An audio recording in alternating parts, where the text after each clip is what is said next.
कितनी विचित्र बात है कि विश्व इतिहास के क्रूरतम वामपंथी नायकों की तस्वीरें घर में टांग कर आप श्रेष्ठ कवि साहित्यकार का दर्जा पा सकते हैं, लेकिन मोदी का प्रशंसक होकर नहीं पा सकते, बल्कि आपकी भ्रूण हत्या हो जाएगी।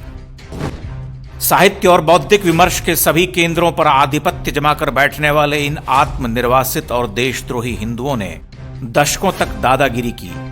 ये चारित्रिक रूप से पतित, मौका परस्त, अय्याश और नकलची हैं। अब इनकी विदाई का समय है और यह शुभ कार्य भी इसी युग में होना है।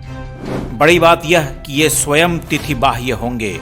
इन्हें सामूहिक जागरण से जाना होगा। मौजूदा कालखंड आधुनिक और मध्यकालीन भारत से अब तक का सबसे महत्वपूर्ण समय है। भारत की स्वतंत्रता तो इस महान समय के सामने बौनी है, क्योंकि तब तो नेहरू के चेलों ने इस देश को निरंतर नीचे ले जाने का नीच कर्म किया। पिछले 70 वर्षों में इस देश का मेरुदंड झुका दिया गया।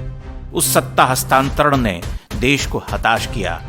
इतना पतनशील, मोहांध, भ्रष्ट और टूटा हुआ भारत तो कभी रहा ही नहीं। लेकिन हमें हर्ष होता है कि हम हर विकट समय को पराजित कर उठते रहे हैं।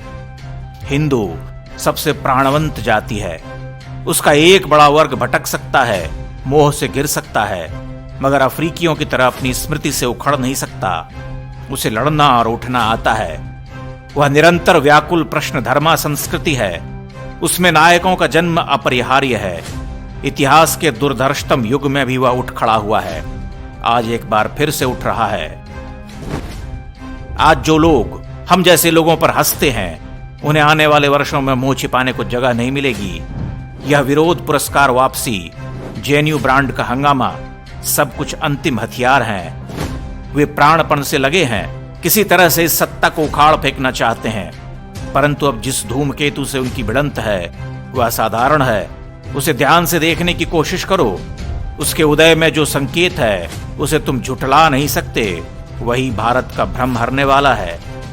जागो जागो आया प्रभात, बीती वह बीती अंधरात, झरता भर ज्योतिर्मय प्रपात पूर्वांचल।